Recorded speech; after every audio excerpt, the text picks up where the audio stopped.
Good morning students. हमने offline class में पढ़ा था, स्टार्ट कर दिया था ये chapter the fundamental unit of life, और मैंने आपको कुछ डेफिनेशंस और कुछ साइंटिस्ट के नाम बताए थे कि ये आपको याद ही करना है, ठीक है। तो फंडामेंटल यूनिट ऑफ लाइफ क्या है? फंडामेंटल यूनिट ऑफ लाइफ है सेल, ठीक है। तो what is the fundamental unit of life? That is cell.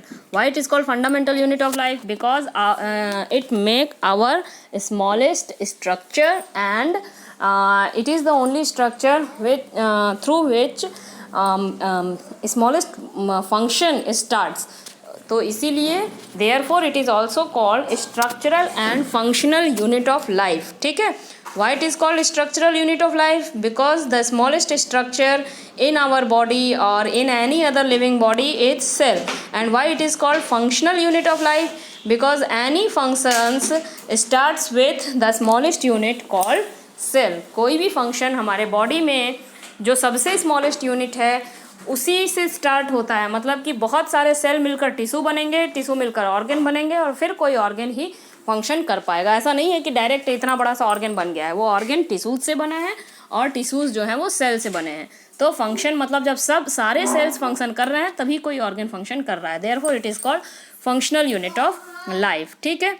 तो सेल को डिस्कवर करने वाले जो सबसे पहले साइंटिस्ट थे वो थे रॉबर्ट हुक। मैंने आपको पहले भी बताया था, आप इसमें पढ़ेंगे। जो सबसे पहले साइंटिस्ट थे वो थे Robert Hooke, who discovered cell in 1665, ठीक है। इन्होंने डिस्कवर किया था सेल को फ्रॉम अ बार्क, ठीक है। बार्क मतलब एक ट्री के बार्क से इन्होंने सेल को डिस्कवर किया था, ठीक है स्टूडेंट्स। एक ट्री के बार्क से इन्होंने सेल को डिस्कवर किया था। जो ट्री का बार्क होगा वो जरूर डेड सेल्स होगा, वो लिविंग सेल्स तो होगा नहीं, ठीक है। जैसे हमारे नेल्स, हमारे हेयर, ये सब हमारे डेड सेल्स हैं। नेल्स का जो ऊपर का वाइट पार्ट रहता है वो डेड होता है, लेकिन जो स्किन से अटैच्ड रहता है वो डेड नहीं रहता है, ठीक है।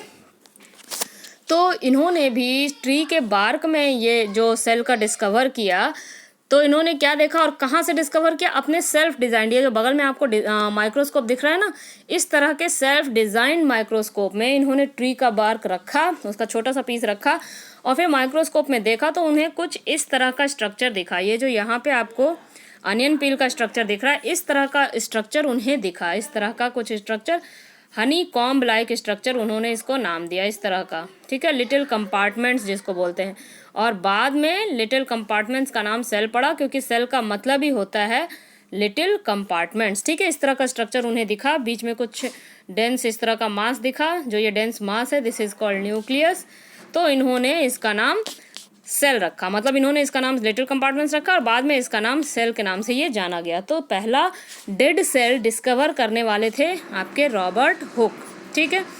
रॉबर्ट हुक ने कहाँ से सेल डिस्कवर किया था? From the bark of the tree, या फिर कॉर्क सेल्स भी इसको बोलते हैं। जो बार्क में जो सेल्स पाए जाते हैं उसको कॉर्क सेल बोलते हैं, कॉर्क सेल्स, ठीक है स्टूडेंट्स। चलिए अब हम लोग देखेंगे कि ये तो डेड सेल्स तो इन्होंने डिस्कवर कर दिया, लेकिन लाइव सेल्स किसने डिस्कवर किया?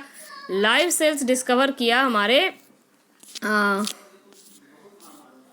लाइव सेल्स जो डिस्कवर करने वाले थे वो थे हमारे, क्या नाम है, ल्यूवेनहॉक, ठीक है। देखिए इस पैराग्राफ में दिया हुआ है एंटोन ल्यूवेनहॉक का नाम। ये पैराग्राफ आप पढ़ेंगे, देखिए एंटोन ल्यूवेनहॉक, एंटोन नाम नहीं दिया लेकिन इनका नाम है एंटोन ल्यूवेनहॉक। इन 1674 ही discovered live cells bacteria, pond water में कुछ बैक्टीरिया पाए जाते हैं, उसी का डिस्कवर इन्होंने किया था। तो इनका भी नाम आपको याद रखना है कि डेड सेल्स का डिस्कवर रॉबर्ट ब्राउन ने किया था और लाइव सेल्स का डिस्कवर एंटोन ल्यूवेनहॉक ने किया था। और ये जो सेल के अंदर एक डेंस मास ये जो होता है न्यूक्लियस, इस न्यूक्लियस का स्ट्रक्चर करने वाले थे, इसको बोलते हैं न्यूक्लियस। क्या बोलते हैं स्टूडेंट्स? इसको न्यूक्लियस। और इस न्यूक्लियस को किन्होंने डिस्कवर किया था? Robert brown. किन्होंने डिस्कवर किया था इस न्यूक्लियस को? रॉबर्ट ब्राउन ने, ठीक है। तो इनका भी नाम आपको याद रखना है, कम से कम 3 साइंटिस्ट का नाम आपको याद रखना है। Robert Hooke who discovered cell in 1665 dead cells, and Robert Anton Leeuwenhoek who discovered in 1674 live cells that is in pond water bacteria, and Robert Brown who discovered the nucleus present inside the cells, ठीक है। ये 3 लोगों का नाम आपको याद रखना है, ठीक है। और क्या हमें सेल्स में पढ़ना है, हम लोग 8th क्लास में बहुत पढ़ चुके हैं कि सेल्स जो हैं वो अलग अलग साइज़ के होते हैं, अलग अलग शेप्स के होते हैं। आपको यहाँ सेल दिख रहा होगा स्टूडेंट्स, कुछ इस तरह का स्पिंडल शेप का है, कुछ ऐसे राउंड राउंड है, कुछ अजीब टाइप का ये पेड़ जैसा कुछ शेप है इस तरह का, ठीक है। कुछ इतना बड़ा है, कुछ इतना छोटा है। तो देखिए अलग अलग साइज़ के शेप्स होते हैं और अलग अलग आपके साइज़ के भी शेप्स होते हैं और अलग अलग शेप के भी शेप्स होते हैं। ऐसा नहीं है कि सारे सेल्स का शेप राउंड ही होता है या स्क्वायर ही होता है या रेक्टेंगुलर होता है, ऐसा कुछ नहीं है। सभी सेल्स अलग अलग शेप के हो सकते हैं, अलग अलग साइज़ के हो सकते हैं अकॉर्डिंग टू देयर फंक्शन, ठीक है। तो ये आप समझ जाइए, अलग अलग टाइप्स के सेल्स होते हैं अकॉर्डिंग टू देयर फंक्शन, ठीक है।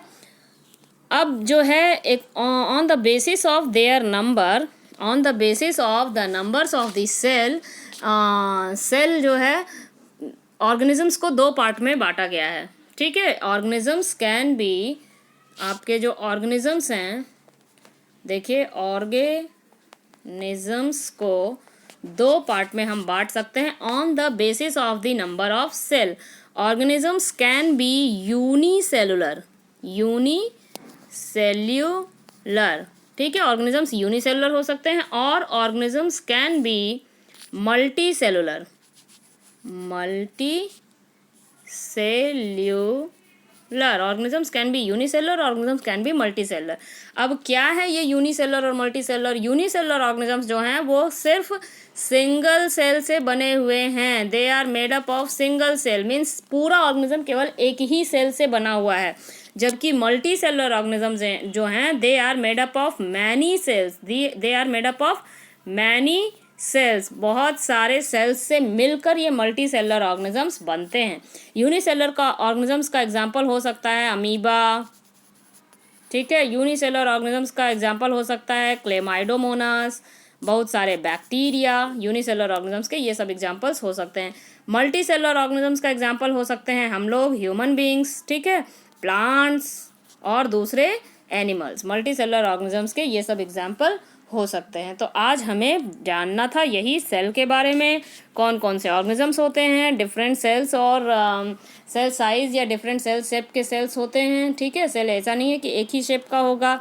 कल से हम लोग पढ़ेंगे आपका सेल के अंदर के स्ट्रक्चर, ठीक है। What is present inside the cell, how cell is made up of, how it functions.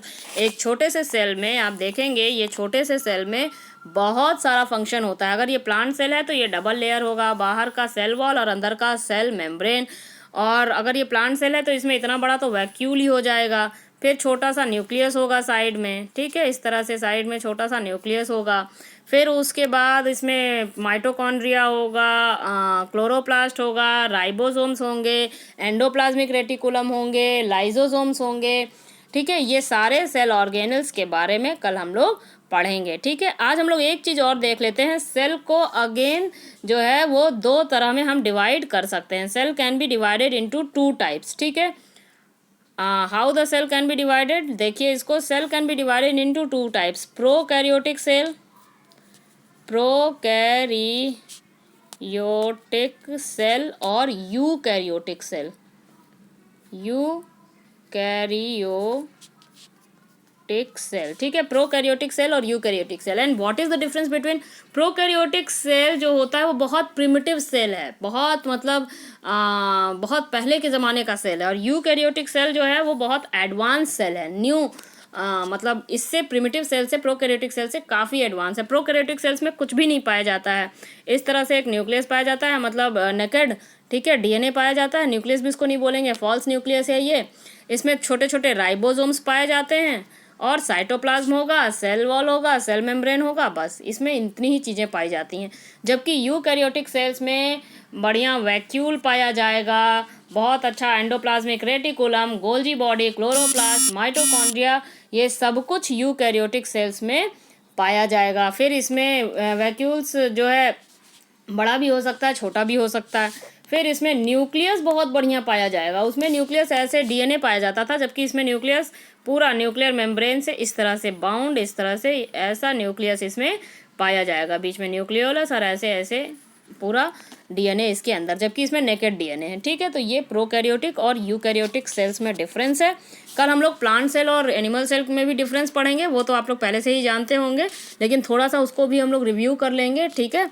और फिर उसके आगे हम लोग प्लाज्मा मेम्ब्रेन कल देखेंगे। कल प्लांट सेल और प्लाज्मा मेम्ब्रेन हमको 2 चीज़ें पढ़नी है स्टूडेंट्स, ठीक है। तो आज आप लोगों को जितना मैंने पढ़ाया है उतना आप देखिए। मैं नोट्स भी भेज रही हूँ आपको, नोट्स भी देखिए जितना मैंने पढ़ाया है आपको, और फिर उसको आप लोग देख के उसको कॉपी में करेंगे। नोट्स को जितना पढ़ाया उतना ही आज कॉपी में करिए, कल का कल करेंगे, ठीक है स्टूडेंट्स। Thank you.